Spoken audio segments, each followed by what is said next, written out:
Welcome to OneStream. With OneStream, you can schedule and live stream your pre-recorded videos to social media, like Facebook Live, YouTube Live, Periscope, etc., all without installing any software. To start, go to onestream.live and log into your dashboard. Connect your desired social accounts, like Facebook pages or groups, YouTube and Periscope channels to OneStream. As an example, let's connect a Facebook page to OneStream. From the sidebar, go to Add Account under Accounts section. Click the page button under the Facebook icon. All your pages for which you have admin or editor rights will be displayed. Choose the page or pages you wish to connect and click Connect to OneStream button. Connected social accounts will appear in the sidebar under Accounts. Similarly, you can add Facebook groups, YouTube, and Periscope channels. After connecting the social accounts, now you can upload a video and schedule it to go live. To upload a video, either click the social account where you wish to schedule or go to New Stream section. Now, upload the desired video, set the title, description, select the date, time, and time zone. If the schedule is not set, the video will automatically go live after 1 minute. Choose one or many social accounts and click Create Stream button. And that's it. OneStream will take care of the rest. Yes, it is that simple.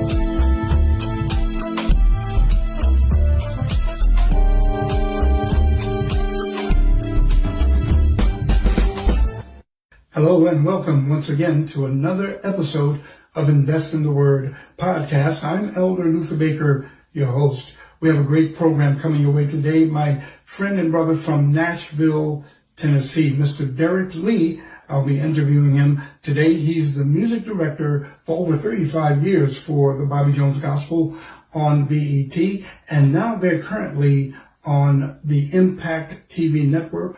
And he's the music director for the Bobby Jones Presents television show. So stay right where you are. We've got some good things coming your way. And before we go into the break, if this is your first time joining me here at Invest in the Word podcast, reach out to me today. This is our website, investintheword.org. So stay right there. The interview with Mr. Derrick Lee is coming up right after this. You've always wanted to record a CD project.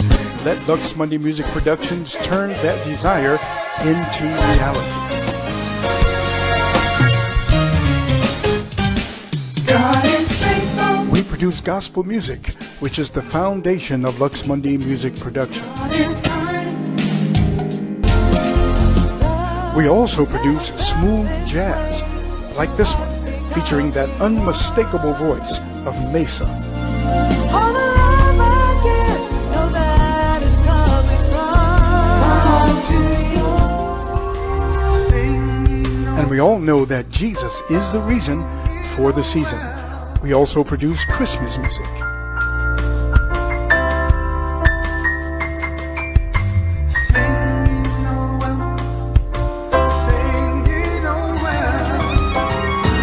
So take a few minutes to call today, 410-501-7422, for your next film or CD project. When trouble waits, Download our music today at Amazon.com, iTunes, Spotify, CD Baby, worldwide. Call today, Lux Monday Music Productions, 410-501-7422. We have a great show for you today. My good friend and brother in the Lord and maestro, I'll call him the maestro, Mr. Derrick Lee is in the house. Hello. People, what's up, Derrick? I'm blessed, sir.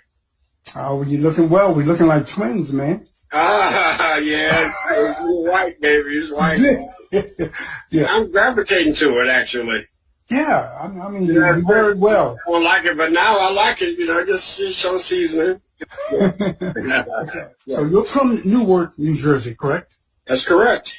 What was it like growing up in Newark, New Jersey? Well, to make it a synopsis of the whole situation, because I can go on a long time with that. I grew up in a preacher's home. My father and mother were preachers. My father, the name of the church was Ebenezer Baptist Church in Newark, New Jersey, Reverend Lee. And he was a devout guy. He was a special man. He had visions, and God gave him a vision to build a church. And he had never built a church before or drew a blueprint. He woke up the next morning and drew a blueprint and built a church by himself. And we're standing today. That was back in 1957. Wow. And they're still dancing and praising in that church today. Unfortunately, he and my mother are gone on. But going on about my rearing, I grew up the youngest of 7 kids. All of my brothers and sisters were extremely musical and talented. My older brother was the lead singer for the Fiestas, who was signed to Stack Records back in the 60s and 70s. And my older brother was a major fashion designer. Wow. So I had a lot going on in my household coming up. No doubt. It was a music household, and I started playing from my being around them, singing. And my older sister, Earlene, played the piano. And I always influenced you a lot, right? Earlene? I'm sorry? Earlene influenced you a lot, correct? Oh, yes, absolutely. And so I just started playing when I was 3 years old, and God blessed me with that gift, and I went on to study. And I went on to a high school that was called Arts High. That was the prototype for like Fame and those kind of schools. It was art and music. Wow. And it was like a college, actually. So when I got to Fisk, not going too fast, but when I got to college, I was tutoring seniors in theoretical concepts because I had 4 years of it before I got there. So you were like a prodigy. Oh, well, no, I don't call myself a prodigy. I just call myself blessed. God gave me a gift, and I had enough sense to try to make it work. Remember, we're a gospel town. We had the Gospel Celestials, Open Our Eyes, and Isaac Douglas. We had the Banks Brothers. We had Lawrence Roberts and the Angelic Choir. Wow. We had Revival Temple. We had, right down the street, we had the Davis Sisters, and all during that time in New York, I had a choir at the church called the WLE called Ensemble 75 Singers Strong. And we would go all over the East Coast and sing. They were very popular. And so through that time, I got to meet and work with Benny Cummins and Alvin Darling and Lewis Gibson in Connecticut, Kurt Carr back then, and Timothy Wright and Institutional. So I came up in a real gospel kind of environment, although, I had that influence of my brother, who was an R&B singer. So I got a chance to have that influence as well, and that whole. So I had a cornucopia of things going on coming up. I hope that gives you some kind of idea what was going on. And I was in conjunction with a partner named Archie Mitchell, and we kind of put this choir together. There was 75 young people strong. We were like 12, 13, 14, 15, and we were so popular. We were going all over the East Coast performing. And so we got a chance to meet and work and perform with these people constantly. We became friends with them. And they called us, the little kids coming up. We're the young kids on the block. When trouble burdened me down, Jesus, I know your love all around.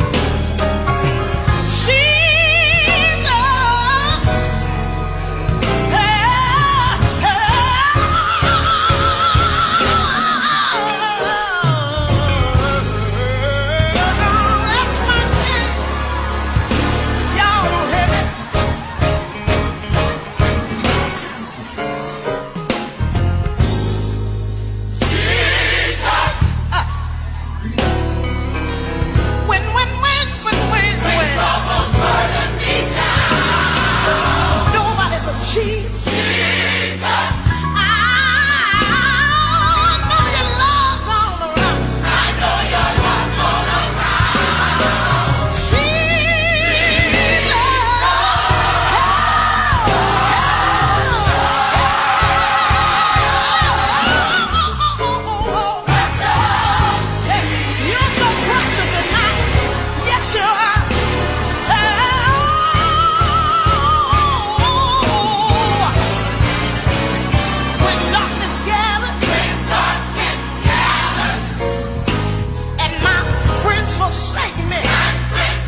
And so that really was a blessing for us, and gave me a lot of experience early, being how professionals operated and discipline and that kind of thing.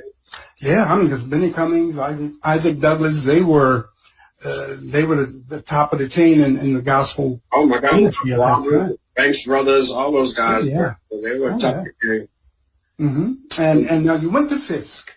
Absolutely. You graduated from the music school in 1976. Well, I went there in 76. Okay, and you graduated in 81. It was a 5-year program because I went into music education program. But I had a double major: piano, performance, and music education. Now, did your sister Earlene specifically encourage you or influence you to play piano? My brothers and sisters, they all sang, all holidays, and they would get together all the time, and she'd be at the piano, and they would sing. Harmonies would just ring out, and the people just around the community knew about, my family being so musical, and of course at the church as well. And so it was just natural for me to pick that up, just, following, in the footsteps of what they did. And I was drawn to the piano. I sang too, but I was more so drawn to the piano. And so, like I said, I started playing at 3, and from that moment, I just started getting better. By 9, I was playing for the choirs at the church. Right. And by 12, I was playing for artists. I was doing professional work at 12. Beautiful. Beautiful. That's awesome. And you also directed a choir called the Black Martin Mass Choir when you got this. Yes, I did. Actually, a funny story about that. When I got to playing, I was extremely a northern guy. My friends, we were we thought D.C. was southern. We thought that was country. We were New Yorkers. I was in that New York kind of feel. Right. But nevertheless, when I got to Fisk, I'm just kind of, trying to figure out, this Nashville. I'm like, oh my God, this is southern, real southern. I'm going to KKK going to get me any moments, But nevertheless, a guy came up to me named Arthur Green. I'll never forget it. He says, are you Derrick Lee? And I'm like, yes. He says, well, Isaac Douglas told us that you were coming here and we want you to play for Black Mass. I'm like, huh? I had heard of Black Mass because I had done my whole coming to the school. And I'm like, wow. So I was there at the airport before I ever got my luggage. They gave me the choir in my hands. Look at here. So how did that make you feel? I'm sure you felt good about that. I was, I guess when I look back on it, I guess I was amazed, but I was so busy, being astonished or trying to live in the moment that I didn't think about it, just trying to, that as we go further, like I always say about the gospel show, Dr. Bobby Jones Gospel, after 35 years, I never realized how, what we were doing after it was done. We were so busy doing it. Yeah. So we didn't think about doing it. We just was doing it, Yeah. And, Bobby Jones was an awesome, even when it first started coming on TV, it was so different. Yes. It was unique. It gave gospel music a face of class because gospel music was considered a lower, level kind of art form. Yeah. It wasn't respected highly as the other forms of music. Right. And what Bobby Jones Gospel did, it gave it a face of class and elegance that associated with the music, and it allowed people that would normally listen to the music to see it because it was packaged in such a way. And then they got the opportunity to realize that the awesome talent that is in this genre of music is just unbelievable. The singers and the level of musicianship that we have in gospel music is just unparalleled. Nobody, at any genre, they got to come a long ways to deal with some of these guys here. These guys are incredibly talented. Yes. Now, before we get too far into the Bobby Jones experience, you already mentioned that you sing. A lot of people don't know that you sing now. Now, you sang with the Jubilee Singers. I did. Correct. Did you sing tenor or? I sang tenor. Sang tenor with the Jubilee Singers, and it was an honor because that experience, being a college student, it was really amazing because it allowed me to meet all kind of dignitaries, and we sang for queens. We traveled across the world, doing that, and with the likes of Oh my God! It just went on and on. I just came Lucille Ball and Artie Shaw and I mean, the names that Cicely Tyson. We did the United Nations. We did the Cap. We did Washington. We did everywhere. We did Haiti for the Prince of Duvalier, Prince of Duvalier. We did, and through that experience, it taught me the struggle of black people and how that music, to perform that music, you had to live that time to emote the spirituals. So it taught me that thing that black people had, they hung on to get them through those rough times. And use that in all of my music, that emotion and that depth of down in your soul and determination. Yes, sir. What has carried this race to this point and will lead us on. You know what? That is so well said. I've heard other ethnic groups and persuasions sing Go Down Moses or any other type of Negro black anthem. And they may sound good because the harmonies are good.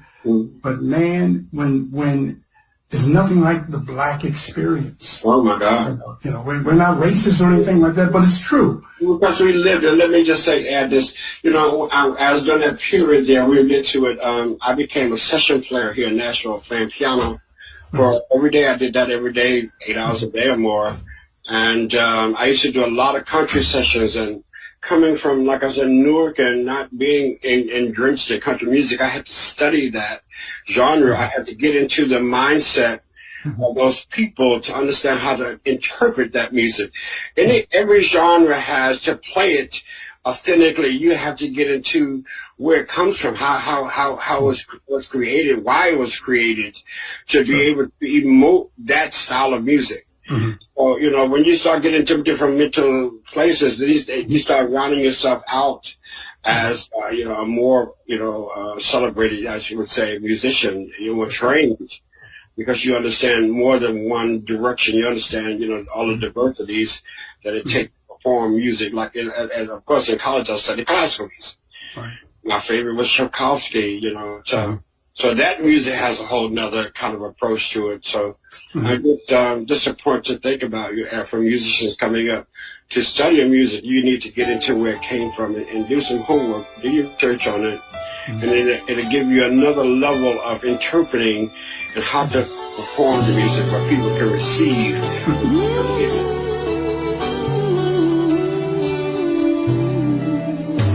In the snowy cold of winter, underneath the cloudy sky, in the middle of December, you share the thinking why do the leaves fall? Why does the sky fill up with gray? Where do the birds go?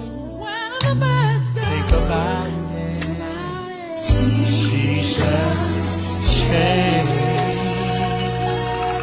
is gonna change. They always change. Sometimes life is gray like winter, and the tears fall from your eyes. Your heart's cold like December, and you start to wonder why. Where did my faith go? Why don't things ever go my way? Why don't my friends call? Get encouraged. The seasons change.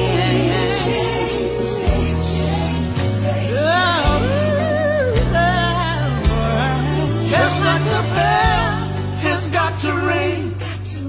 Just like the bird has got to sing. Just like the sun has got to shine. Just like a poem has got to rhyme. Just like a river has to flow. Just like the wind has got to blow. After the rain, after your pain, you won't be the same.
that you're with me through the good times, through the bad times, through my ups and downs, through my good days and my bad days.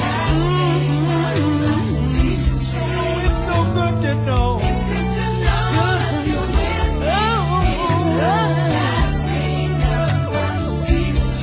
Every season, in the moment, every season,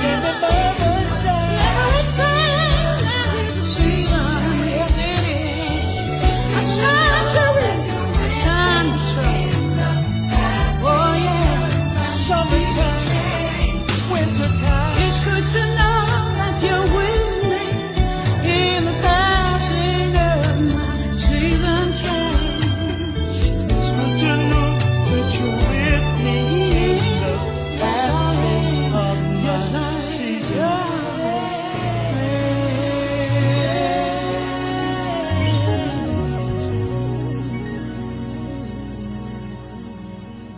Now, I have a question for you, Yeah. Mr. Derrick. As a musician myself, question for you. Is it necessary, if you give me your opinion, for a musician of any genre, but gospel music in particular, is it necessary for them to know theory or to read? I don't think it's a must, but I think it definitely is a help because it gives you another understanding of what you're doing.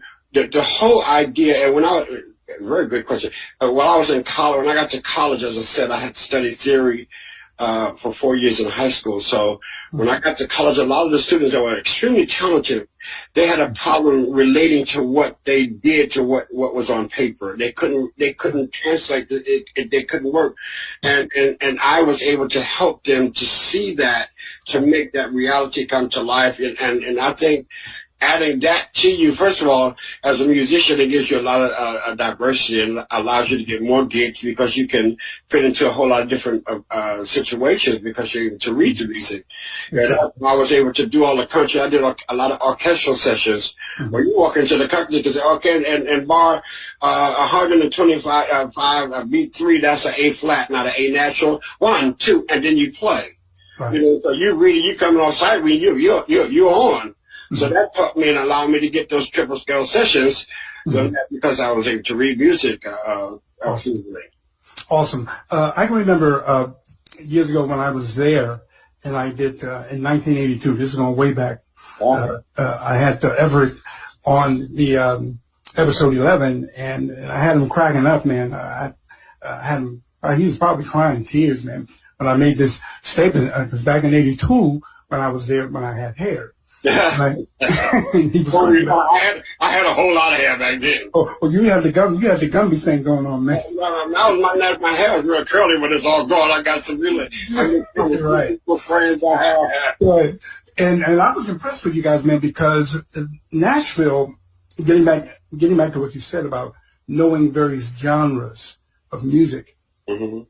I just sat down at the piano. I can remember this as if it happened yesterday.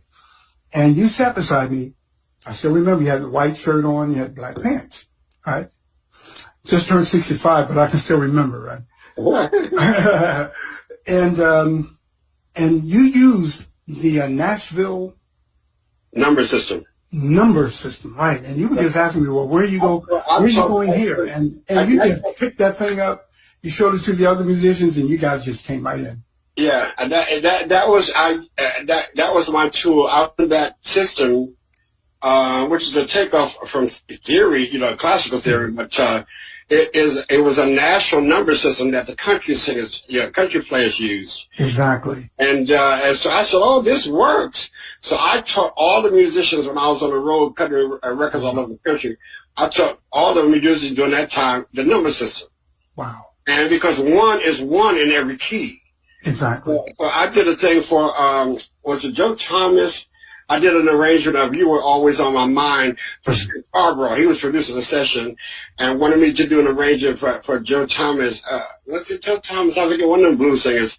You Were Always on My Mind. Well, I didn't know what key he was going to be, so I just wrote the numbers.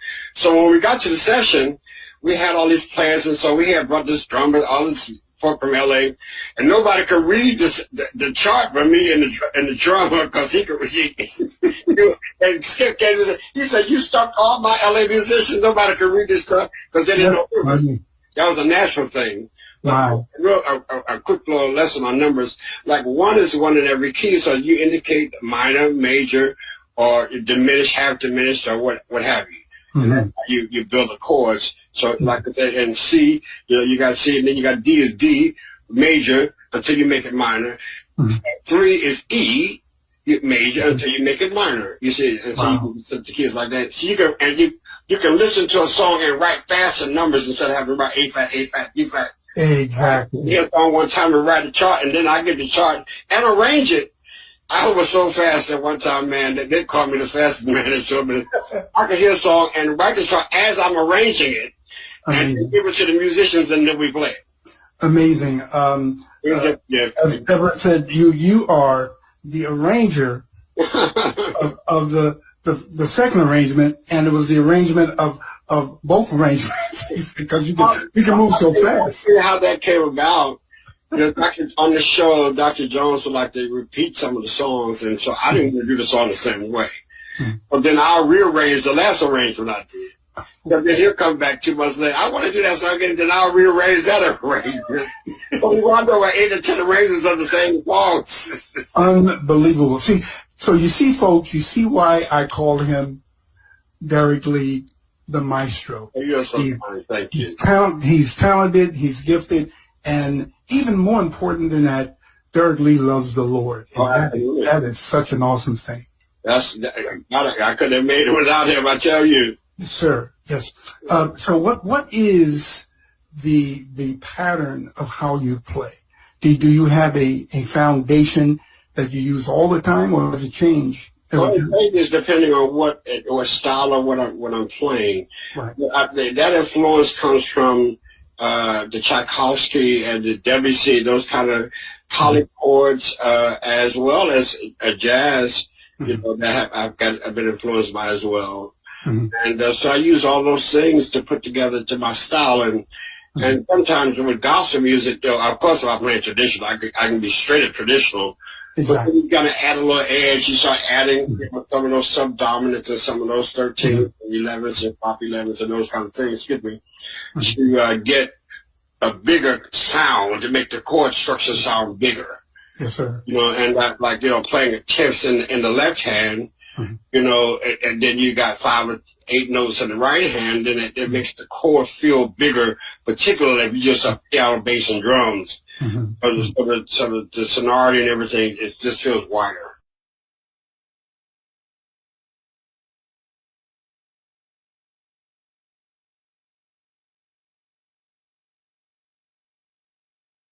Let me tell you a quick story about that real quick. I was producing that record on Beverly.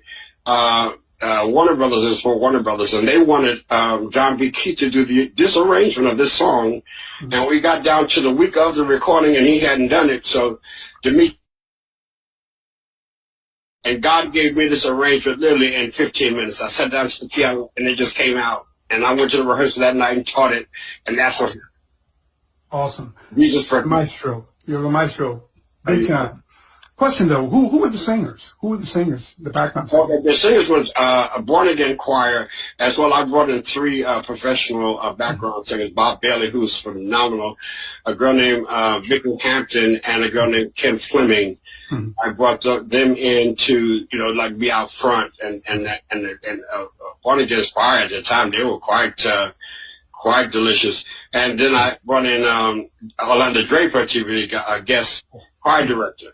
There you go. So we got some drama there as well. You don't have to say anything more. That's why it sounds the way it did. And Bob Bailey is just ridiculous, man.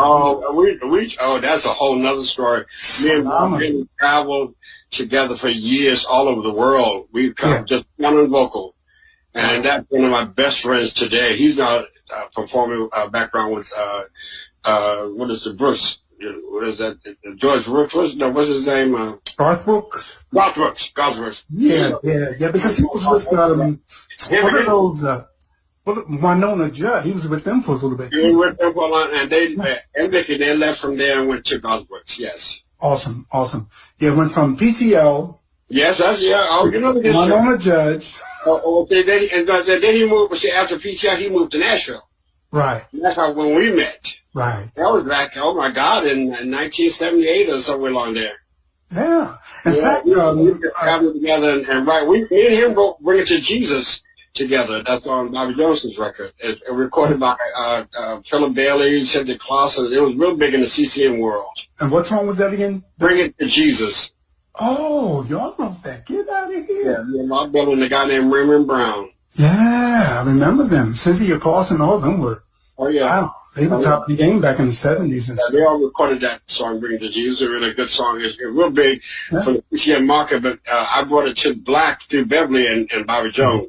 Mm-hmm. And gave it an invitation. Excellent. Wow, man, I'm telling you. Okay, Ricky Dillard. Tell me about Ricky Dillard. Oh, God. I was with Ricky when he got his record deal. Yes. He got his record deal on Mustard Show Song Gospel with a good friend of mine named Butch McGee. And so when I helped coach him in his very early days, and of course me and Ricky go way back, you know, mm-hmm. He's a phenomenal choir director. I mean, yes, he is. I mean, his vision of that music is just unparalleled. It is. He's one of the best when it comes to choir music. He knows how to get the best out of a choir. He does. He's blessed to do that. Some people are just gifted to do certain things, you know, with certain excellence. Yes. He's one of the best in that area that I know. Yes, he is. Two of the best directors I know of right now is Orlando Draper before he passed, and Ricky Dillard. Unbelievable. Unparalleled. Absolutely. Yeah. Now, you've worked with Patty Alston, Ollie Woodson before he passed. Oh, God. Franklin. I mean, that was just two greats right there. You think about them, it's just a movie there alone. I mean, you know, just an honor to work. And I had the opportunity to work extremely close with both of them, Clifton Davis. Yes. I just worked with so many. I just been so blessed, Luther, to work really behind the scenes. I mean, close, and the house is kind of close. Wow. With so many artists like Albertina Walker. I used to go to her house and she would ask me what kind of clothes she had people to bring clothes out. And we would pick out clothes for her to play. I mean, that could go to the shopping with her, you know. I mean, the caravans that, you know, all the stories they told me, man, it's just, my mind is just blown up from all these things I've learned from all these major talents. I just feel so blessed. Yes. You know, that's why even today, in this interview, Derrick, I feel honored, I feel blessed, and I feel, you know, just honored, man, to have you on the show.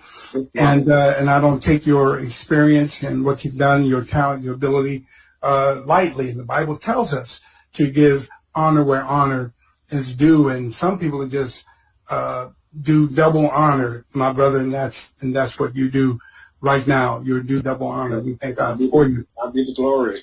Yes, indeed. Now, so what do you do for fun? Interior decorating. That's one of my side pieces. Wow. And I love artwork. I love museums, and I love fashion.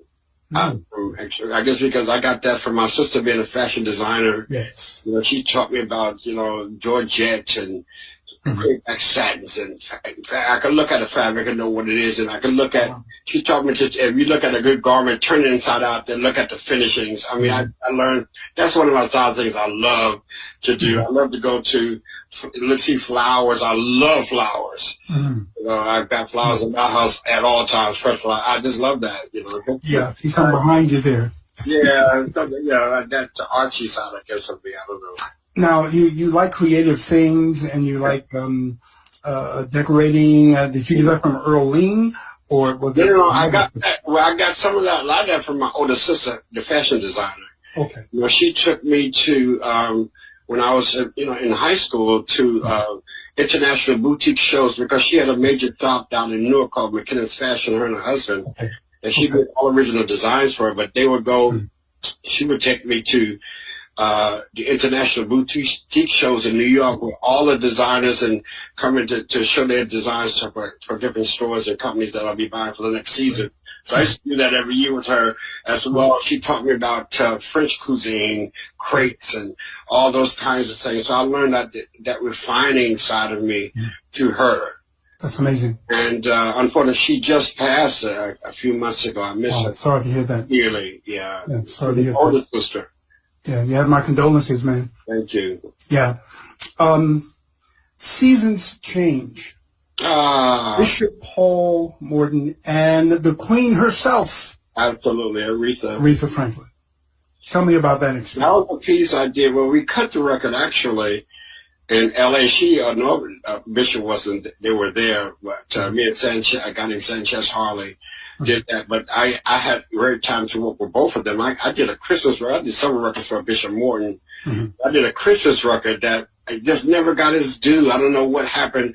The record label kind of went on a little, sabbatical when it was taken out. But it was a lot of off-the-cuff arrangements I did on the spot for him. And it really is a great record, but going to the Queen, I was in New Orleans working on a television tape with Dr. Jones, and I got a call from her to come to Detroit to do some songs, to record some songs with her. She liked my style. Because we had been going to her revivals. Dr. Jones, The New Life, would go to revival. She liked the way my style. Yeah. So we'll make a long story short. So I went to cut a song called Friends that was written initially by Ray Charles, or him and her, but he passed away. Yeah. So she wanted to do the song anyhow because it was a great song. So I went and I rearranged the song, and when she heard it, she said, "Oh, God, I love this." And we developed a very interesting thing at that time. And so she recorded that song with Shirley Caesar, Pastor Shirley Caesar. And then I did a Richard Smallwood song.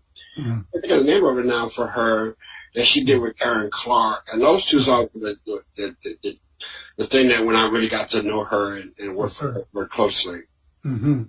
Wow. Man, you're a man of great experience, a man who's done BET for over 35 years with Dr. Jones.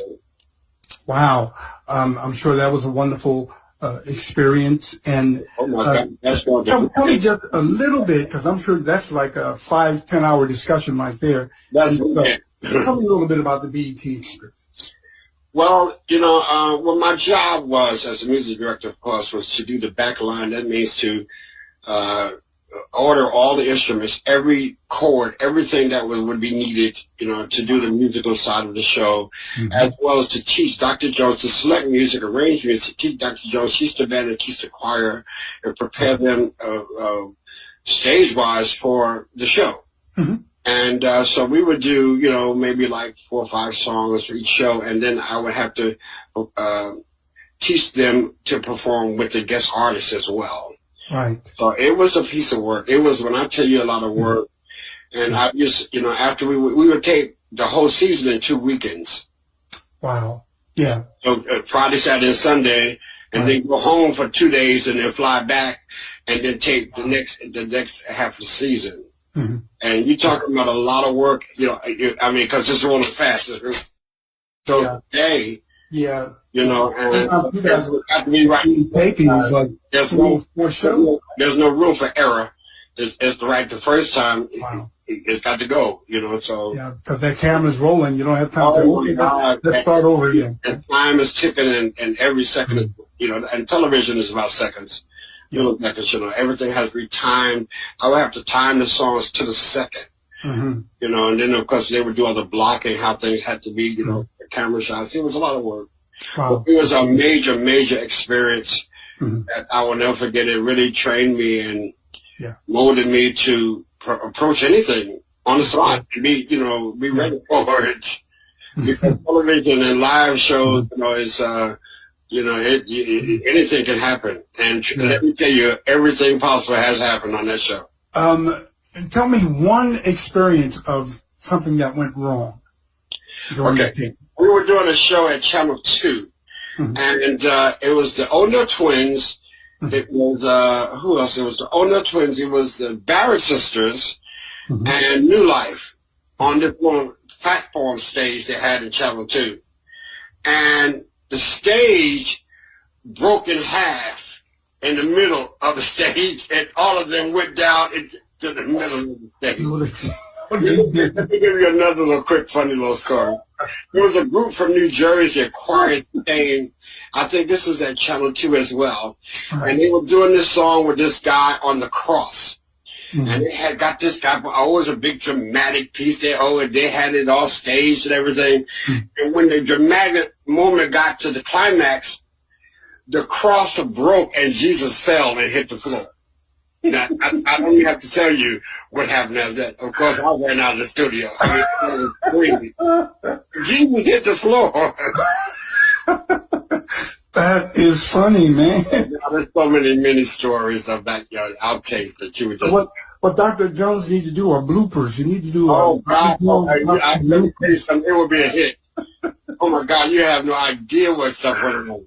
Oh, my God. I tell you, look, you told me about this group the first time I interviewed you. The song is called Breakthrough.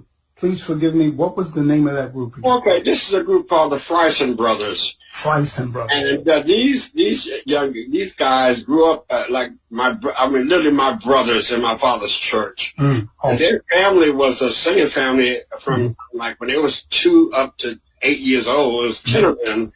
And they had like a little hit song called Do What the Good Book Says.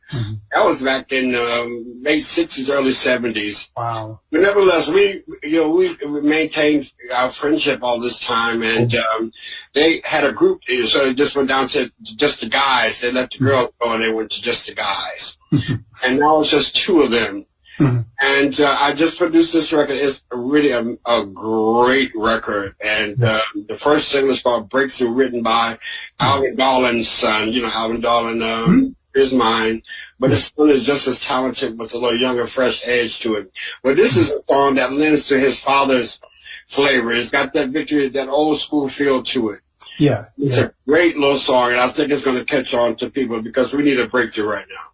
I think so. And, awesome song. The Frison Brothers, here they are. You're going to love it. Song entitled Breakthrough. I'm waiting on the breakthrough. I'm waiting on the breakthrough. I'm waiting on the breakthrough. It's on its way. Let's have some church here, y'all. There's a breakthrough coming. There's a breakthrough coming. There's a breakthrough coming for me. My vision's never clear. My faith is strong and fierce. There's a breakthrough coming for me.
Lastly, I want to talk about the song Calvary.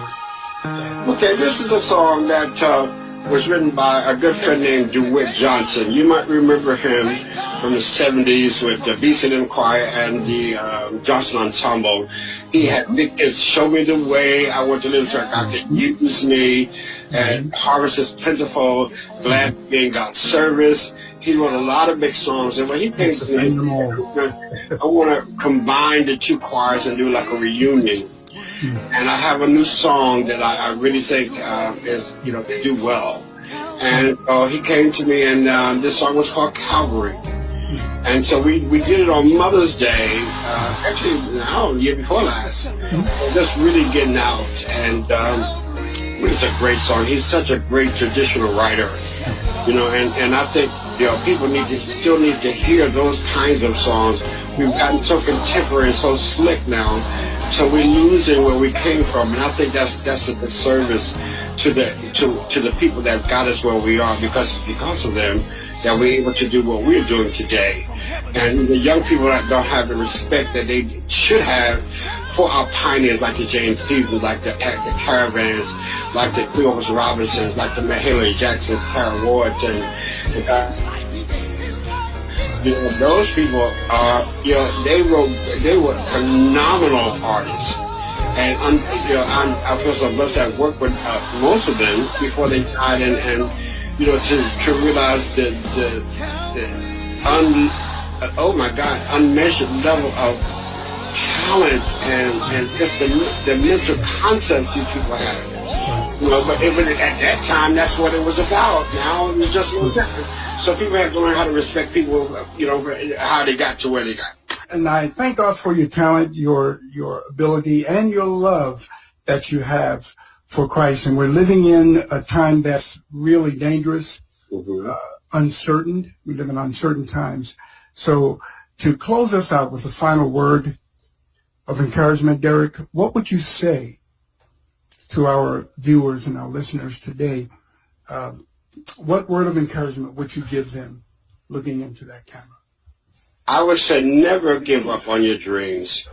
You are uniquely designed and made, and God gave you something that he gave no one else, and it would be a disservice for you to keep it to yourself. You've got to go and get it out and share it with the world. That's why he gave it to you. Awesome. Unbelievable. Derrick Lee, the man, the music. We just love you, my brother, and you keep doing what you're doing, man, okay? Thank you so much. God bless you, and thank you for having me. Thank you so much for joining me here at Invest in the Word podcast. Reach out to me today at investintheword.org. And Word Warriors, remember, the Word of God. We must learn it, we must live it, then we must share it. See you next time for the next Invest in the Word podcast episode. I'm Elder Luther Baker. See you then.